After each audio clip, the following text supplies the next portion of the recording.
হযরত মুসা আলাইহিস সালাম বলছিলেন যে আল্লাহ তুমি নাকি ঘুমাও না। মুসা আলাইহিস সালাম তো খুব আদরের নবী, আল্লাহ পাকের খুব আদরের নবী, দারুণ আদর। আল্লাহ পাক বলছেন মুসা আমি তোমারে আমার জন্য বানাইছি। সুবহানাল্লাহ।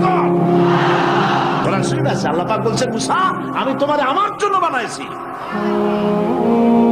তোমাকে যখন তোমার মা দরিয়ায় ভাসায় দিয়েছিল আমি তোমার বাক্সর দিকে তাকাইছিলাম। সুবহানাল্লাহ। আল্লাহ যদি বলেন আমি তাকাইছিলাম, সুবহানাল্লাহ, তোমারে আমার জন্য বানাইছি। সুতরাং হযরত মুসা আলাইহিস সালাম তিনি বলছেন আল্লাহ পাকের খুব আদরের নবী, তো আল্লাহ তুমি নাকি ঘুমাও না?